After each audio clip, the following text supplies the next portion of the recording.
The next point that I want to move on to, and it's actually the one definitely, I think I'll spend the most time on before surrendering the podium to my husband, is what I call misperceptions and political amnesia.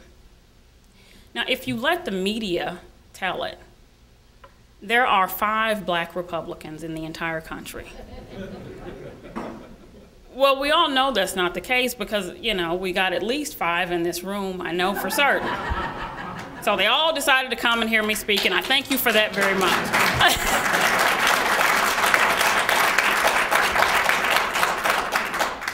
So that's just not true. But that's what the media would have you believe, and that's what most of the Democrats would have you believe.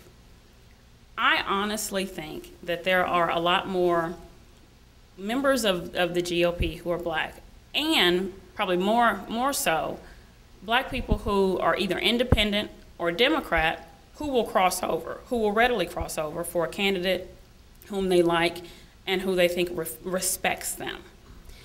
I believe, for instance, one of the examples is in the last election we've heard with Barack Obama, anywhere between 95 and 98% of black people voted for him. Well, I just don't believe that. I know too many people who didn't. And I don't think that I know all the black people who didn't vote for him and then everybody else in the country did.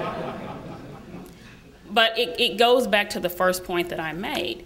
People don't want to admit it. And so really, if you feel like you have to justify yourself to your family or your friends for the way you voted, are you going to tell some random stranger who's conducting a poll after you're leaving the voting booth? No, you're not. So you're either going to lie or you're just not going to say one way or the other. But that's one of the myths.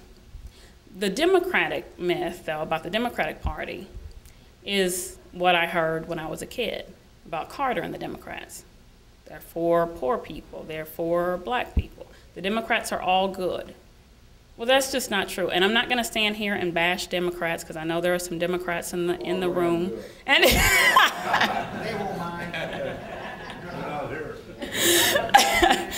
I know there are some Democrats in the room, so I will not stand here and bash the Democrats.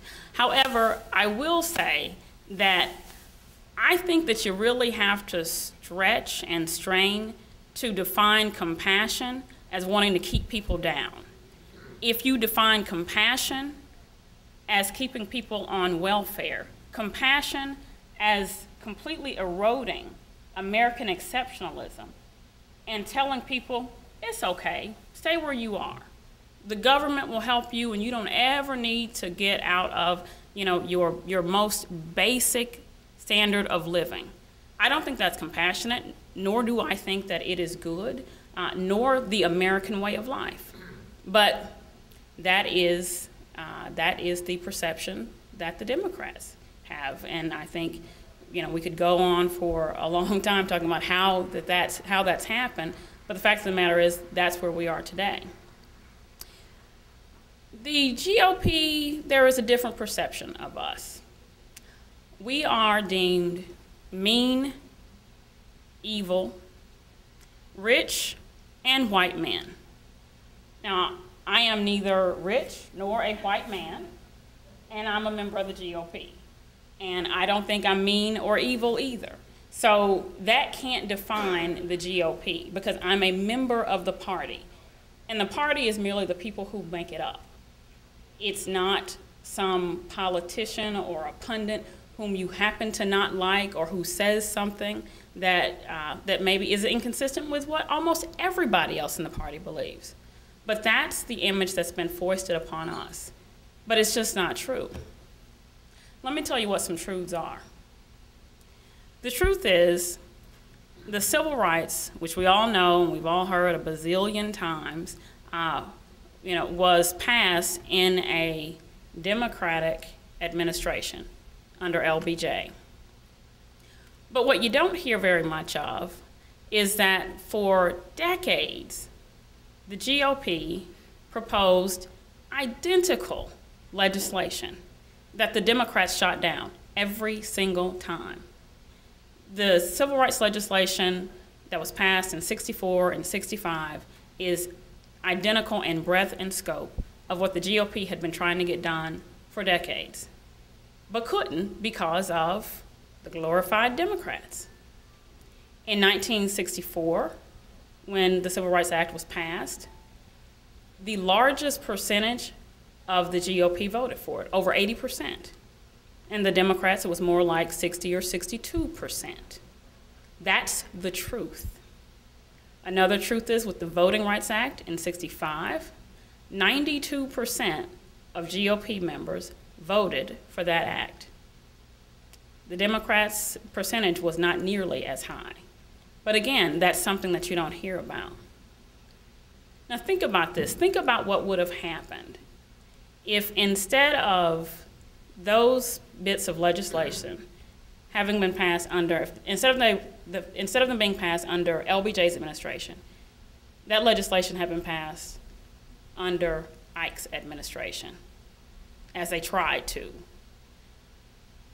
we would be having a very different discourse right now. Now, what people like to make much of is a fact that Barry Goldwater, a very prominent member of the GOP, and some other members of the GOP opposed the civil rights legislation, and they did. And I think that was a mistake. As a matter of fact, I know that was a mistake. But again, one person or a few persons' opposition to something good does not thus make the entire party bad. They opposed it on constitutional grounds. As a lawyer, I understand their rationale for those grounds. I still think they were wrong, that we needed to move the party forward, that we needed to move the country forward. And the other thing is, they didn't prevail. Republicans ended up voting for that legislation overwhelmingly. But that's something that you just don't hear about. It's all the bad GOP. And then you have Lyndon Baines Johnson, who prior to that was, and I will say this with great candor, a raging racist. He's the hero for black folks. Really? I mean, really?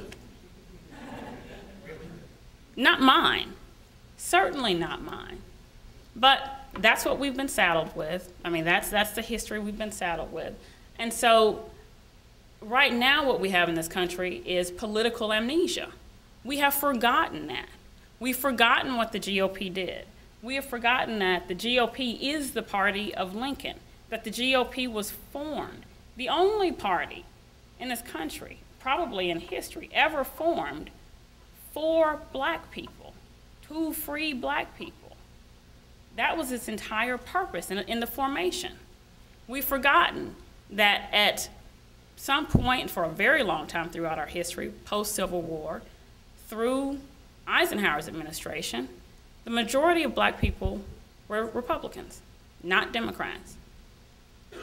When Eisenhower was reelected in 1956, depending on what study you read, between 55 and 60% of black people voted for Eisenhower.